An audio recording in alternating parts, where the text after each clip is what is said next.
Rubah ini langsung menelan telur burung karena dia ingin kenyang. Hasilnya, ia hamil dan melahirkan seekor burung kecil. Ketika bayi burung memanggilnya ibu, ia takut setengah mati.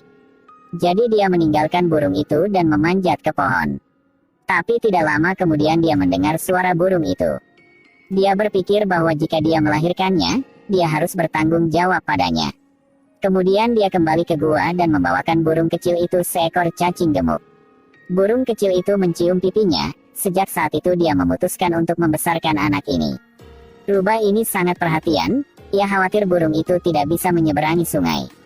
Jadi dia menaruh burung kecil itu padanya, barulah sekarang ia pergi.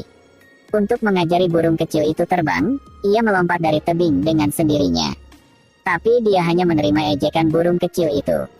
Sampai suatu hari ketika burung kecil itu tertarik oleh kupu-kupu. Sementara mengejar kupu-kupu itu, ia telah berhasil belajar cara terbang. Ini membuat Rubah sangat senang. Waktu berlalu, di bawah asuhan Rubah, burung kecil itu tumbuh besar. Dia juga mengajari burung kecil cara berburu.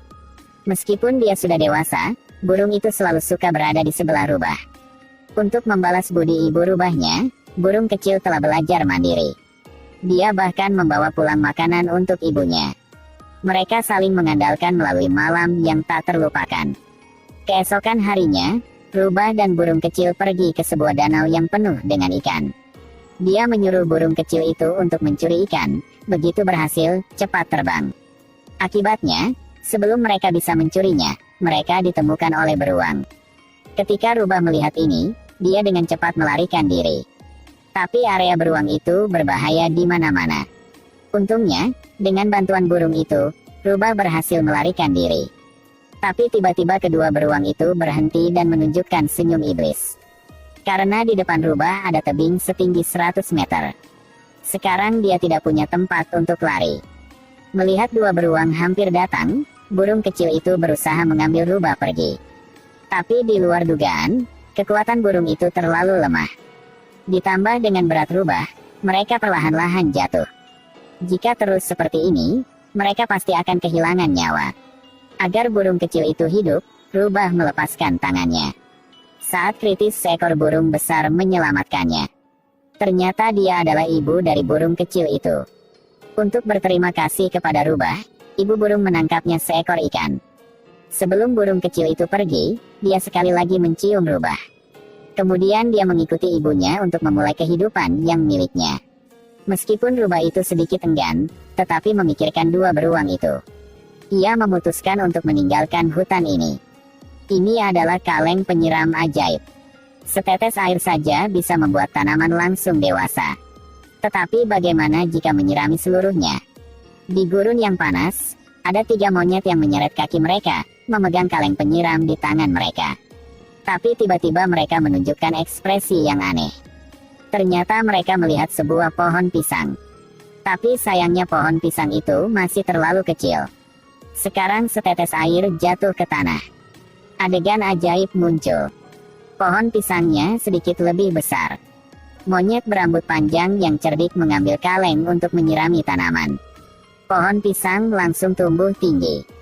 Di atas juga muncul pisang yang enak. 2 monyet segera melompat ke atas pohon, yang tersisa juga tidak menyerah. Dia berdiri di atas kaleng dan mengayunkan ke atas pohon. Akibatnya, ia tidak hati-hati yang menumpahkan kaleng itu. Menyebabkan air di dalam mengalir keluar. Pohon yang disiram itu tumbuh dengan kecepatan tinggi. Dengan tumbuhnya pohon, pisang juga menjadi lebih besar.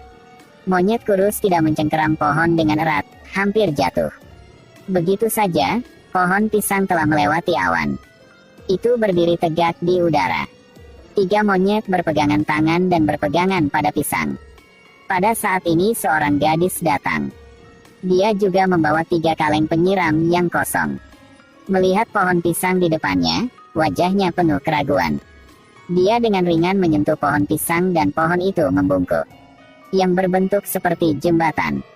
Dan di ujung yang lain, 3 monyet masih memegang sebuah pisang besar. Gadis itu dibuat tertawa oleh pemandangan di depannya. Gadis itu ingin melangkah maju untuk membantu. Tapi monyet-monyet itu menunjukkan ekspresi ganas dan mengancamnya. Tapi gadis itu tidak takut, dia hanya berdiri diam dan melihat. Tidak lama kemudian, pohon pisang itu terguncang dan berayun lurus ke langit. 3 monyet benar-benar runtuh. Ini adalah harga yang harus mereka bayar. Seekor ulat hendak memasuki kepompongnya. Tapi badannya gendut banget, gak bisa masuk. Tidak peduli seberapa keras dia mencoba, dia masih tidak berhasil. Dia sangat menyesal karena tidak menurunkan berat badan. Sekarang 3 bak datang. Melihat ulat seperti itu, mereka memutuskan untuk membantunya. Tapi ulat itu terlalu gemuk, bahkan dengan sekuat tenaga, mereka tidak bisa mencabutnya keluar. Tidak mungkin, bak itu hanya bisa melompat dari atas untuk memasukkannya ke dalam. Hasilnya, ketika bak melihat sisa daging ulat, ia menertawakannya. Untuk membantu ulat itu, 2 ekor bak saling menempel. Tanpa diduga, ulat itu terbang dan tekan di atas mereka. Untungnya, ulat itu menemukan cara. 2 ekor bak meraih ekor ulat gemuk dan meregangkan tubuhnya. Mereka menggunakan janggut agar melihat posisi dan kemudian melepaskan tangan mereka. Ulat itu dengan lancar masuk ke kepompong. Kali ini mereka berhasil, mereka dengan senang hati merayakannya bersama. Lalu mereka mendorong ulat itu ke pohon. Mereka menggunakan tali untuk mengikatnya ke batu dan menggantungnya. Tapi tali tidak bisa menahan ulat. Mereka hanya bisa berdiri di atas batu untuk menyeimbangkan ulat itu. Mereka tetap seperti itu sepanjang malam. Hari berikutnya ketika kedua ekor bak itu bangun. Mereka melihat ulat memecahkan kepompong dan berubah menjadi kupu-kupu tanpa sayap. Apalagi dia memiliki mata yang indah. Kemudian tumbuh 2 janggut. Dengan goyangan, ia menumbuhkan sayap besar. Berhasil berubah menjadi kupu-kupu yang cantik. Ini membuat kedua bak itu sangat mengagumi. Saat kupu-kupu hendak terbang, sebuah insiden terjadi. Dia diambil pergi oleh seekor burung. Menunggunya hanya kematian. Film ini memberitahu kita bahwa tidak peduli apa bentuk ulat itu, hidupnya ditakdirkan untuk menjadi tragis.